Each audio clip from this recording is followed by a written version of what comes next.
It's not often that I have to concede that Nadine Dorries is right, but she's written an article in the Mail today where she says she starts off the opening of her article is wrong. Of course, it's not so difficult to find something wrong about it, but her main thrust is right.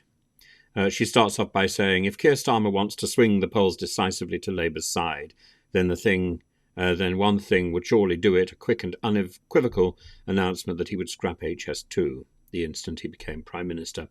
I don't think he needs to bother with a promise about scrapping or not scrapping HS2. Nadine Dorries is out of touch with that. He is going to become the next Prime Minister. So what he does with HS2 is, in a way, irrelevant. But she is right that HS2 is an unnecessary white elephant, and it's been so since, 2015, 2016. And it has ploughed through people's homes. It's ploughed through people's land. It doesn't do all the things that it was initially cited as doing. It was supposed to be leading to Heathrow and to the Channel, and it's not going to do anything like that. I mean, I suppose we should just be grateful that it's actually going to hit London, because at one point it wasn't even going to hit the London terminal of Euston, and at another point it wasn't even going to hit Manchester or Birmingham. So the point is, it's an expensive toy, and by the time it comes into action, it will be technology that's out of date. Yes, I know.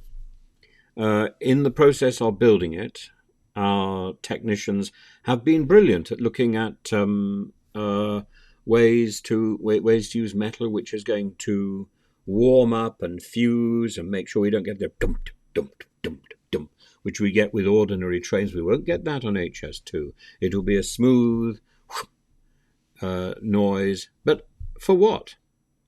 For what? It's going to be more efficient once it gets running. Yes, but by the time it gets running, people elsewhere in the world will have found better forms of transport. Mark Thurston announces Nadine Dorries has said that he plans to stand down as CEO of HS2, having spent 6 years in the role, which he has unsurprisingly described as the highlight of my career. He has presided over soaring costs, she says, and endless delays, for which he was paid a ludicrous taxpayer-funded package of more than $620,000 last year, about 4 times as much as the Prime Minister himself. Well, yes, that's but Nadine Dorries has been paid, well, perhaps a small fraction of that for doing nothing, so she shouldn't really complain from that point of view. But is she right? Is she right that HS2 should be dumped? 100%. Doesn't COVID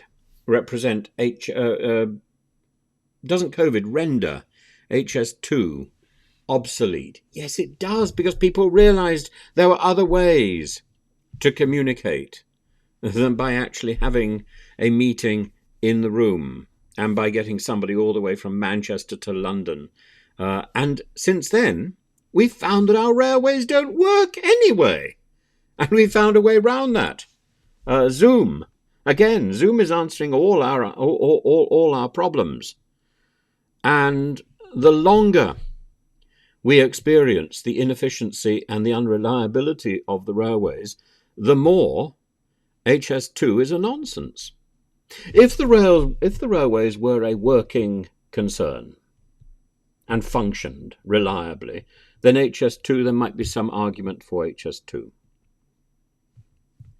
But if the railways can't actually be bothered to run on time, to run efficiently, if you can't actually book a ticket 2 weeks in advance and know the train is going to run, what is the point of having some sort of special track, which may not be a special track by the time it gets opened in, 20 years' time? It's a nonsense. We would be better using that money for something else. Now, what do we do with the track that's already there? Well, that's a bigger question, isn't it? We've wasted so much money and so much time on a vanity project. So, just for once, well done, Nadine Dorries. You got it partly right.